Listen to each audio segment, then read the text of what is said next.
Hi, everybody. I'm just about to leave to go back to Colorado, but I wanted to say a few things. Being here has just been a great experience, and I want to talk to my fellow nurses, but also everyone out there who is a patient or a potential patient, a family member of someone who is a patient, caregivers, nurses, physicians, executives, administrators. We are coming for change.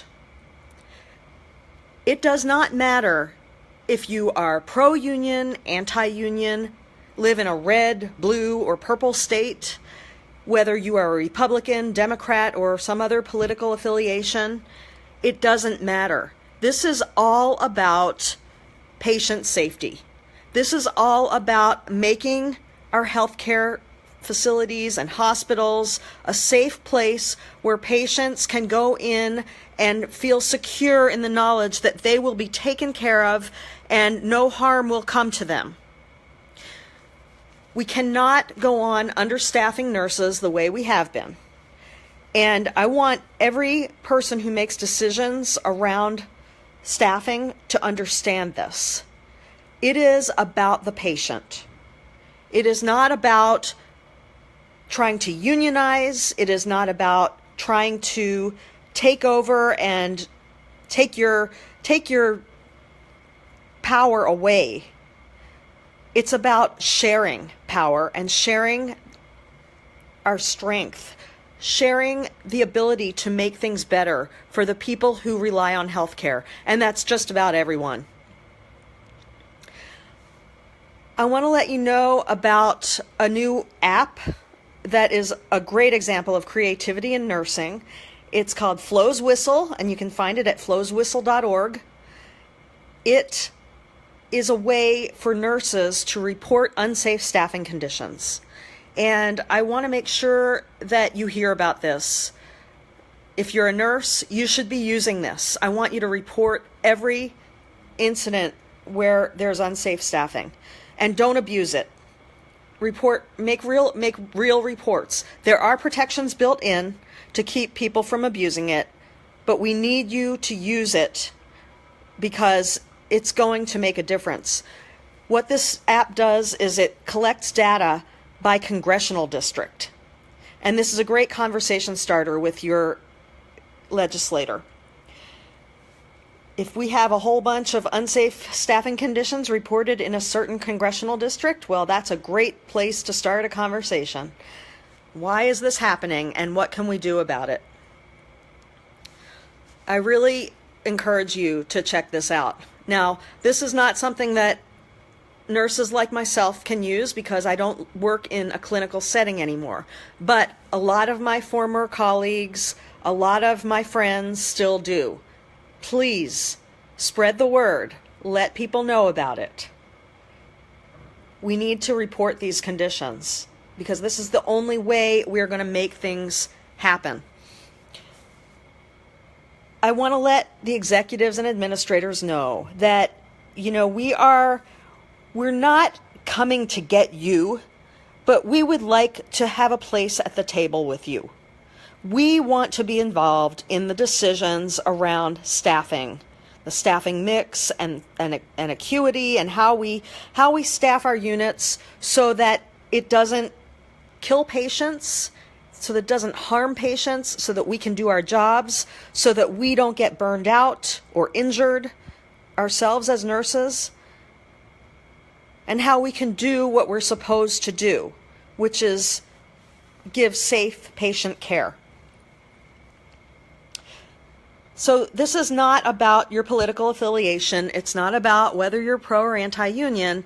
This is about all of us. We are all humans. As nurses, we would never even think about denying care to someone because we disagreed with their politics. Not only would that be unethical, it's just not what we do. Nurses don't do that. We are here to take care of patients, and we don't care what your beliefs or your political views are.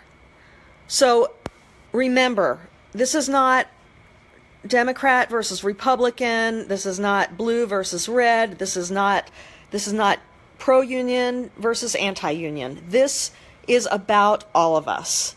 And it's about making sure that people can go into these healthcare facilities without assuming additional risk to their lives, because that's what happens when you have short staffing.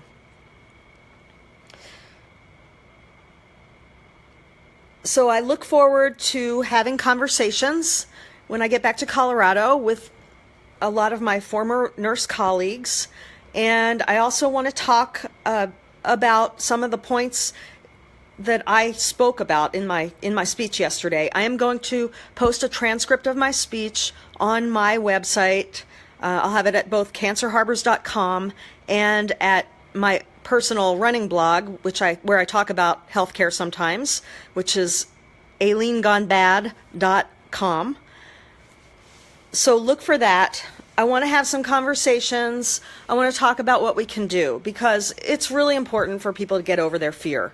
There is no reason why we shouldn't be able to do the right thing. And I'm going to use this little opportunity here to put in a plug for my book, because I talk about this in my book. It is written around cancer care, but so many points in it are applicable to general health care. So get yourself a copy of Navigating the Sea. It's on Amazon, and take a look at it, because the whole thing talks about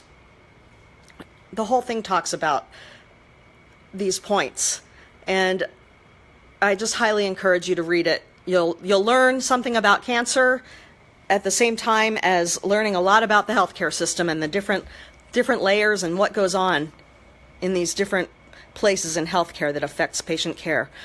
Teresa Puckett just wrote, "Can you post a link to the transcript on your Facebook page?" Absolutely, Teresa. I'll do that when I get home.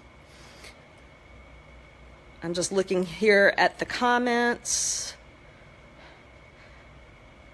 Carrie, oh yeah, my sister turned in a hospital she worked at. They had 15 patients to 2 nurses. Yes, that is very unsafe. Yeah. Good for your sister, Carrie. And yes, cancer sucks. I agree. Yes, it does, Carrie. All right, well, I'm going to take off because I got to go catch the shuttle to the airport. It's going to be a long flight back. But I just wanted to say those things, and check out flowswhistle.org, and I look forward to talking with you more when I get home. Thanks a lot.